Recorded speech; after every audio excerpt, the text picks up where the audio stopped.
বিশ্ব রাজনীতিতে ট্রাম্পের একের পর এক সাহসী পদক্ষেপের মাঝেই এখন আলোচনায় তার শারীরিক অবস্থা। ঘাড়ের লাল দাগ থেকে শুরু করে হাতের কালশিটে ৭৯ বছর বয়সী প্রেসিডেন্টের স্বাস্থ্য নিয়ে নতুন করে নানা প্রশ্ন উঠেছে। হোয়াইট হাউস একে সামান্য সমস্যা বললেও রহস্যময় নীরবতা জল্পনাকে আরও উস্কে দিচ্ছে। ট্রাম্পের এই ব্যক্তিগত চ্যালেঞ্জ কি তার রাজনৈতিক দৌড়ে কোনো প্রভাব ফেলবে, নাকি এটি কেবল বয়সের স্বাভাবিক অংশ?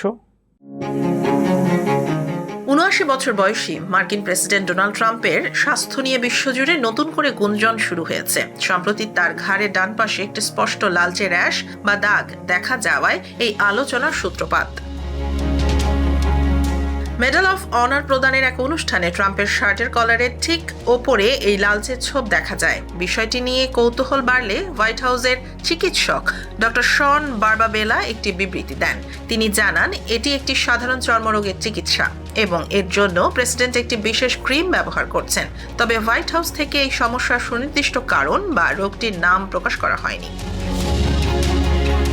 দ্বিতীয় মেয়াদে ক্ষমতায় আসার পর থেকেই ট্রাম্পের বয়স ও স্বাস্থ্য নিয়ে প্রশ্ন উঠছে।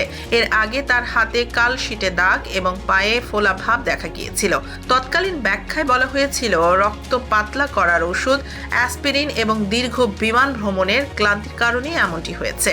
এছাড়া সত্তরোর্ধ্ব ব্যক্তিদের রক্ত সঞ্চালনের একটি সাধারণ সমস্যা ক্রনিং ভেনাস ইনসাফিসিয়েন্সি ট্রাম্পের শরীরে ধরা পড়েছে আগেই।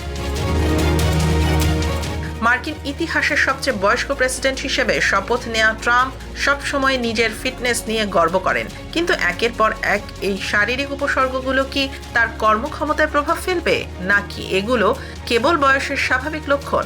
সব মিলিয়ে হোয়াইট হাউস বলছে, প্রেসিডেন্টের বর্তমান অবস্থায় উদ্বেগের কিছু নেই, তবে বয়সের কারণে তার স্বাস্থ্যের বিষয়টি এখনো জন আলোচনার গুরুত্বপূর্ণ একটি অংশ হয়ে রয়েছে।